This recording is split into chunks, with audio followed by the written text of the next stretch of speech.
Hi John, have you been working on improving your English speaking skills lately? Yeah, I've been trying to get better for better job prospects. How about you, Amy? I've been working on it too. I found some tips that might help us both. Want to hear them? Sure, I'd love to hear your tips. First, we should focus on building our vocabulary. Taking notes of new words, repeating them, and using them in real-life situations can be really helpful. That makes sense. I've been trying to do that, but it's not always easy to remember new words. Another tip is to surround ourselves with English. We can read newspapers, books, or magazines in English, watch English videos, listen to English podcasts, or even write a diary in English. I'll try to incorporate more English into my daily life. Also, try to find fun ways to learn new words.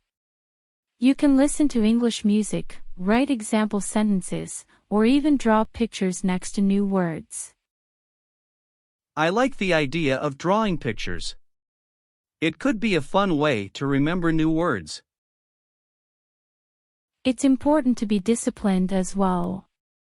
Commit to practicing regularly, even when you don't feel motivated.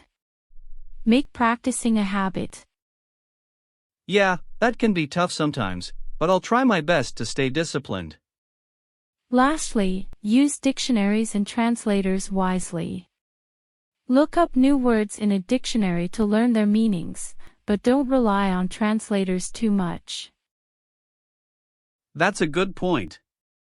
I sometimes use translators too much, and I know it's not the best way to learn. Remember, learning a language takes time and effort. Practice regularly, use new words, and make English a part of your daily life. Have discipline, but also make it fun and enjoyable. Thanks, Amy. These tips are really helpful. I'll try my best to apply them to my English learning journey.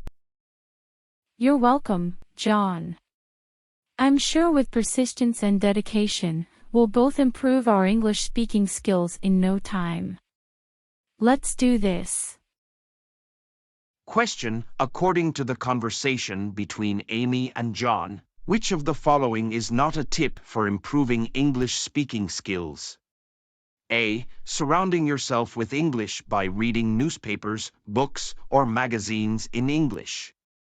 B. Using translators frequently and relying on them heavily. C. Listening to English music and writing example sentences for new words.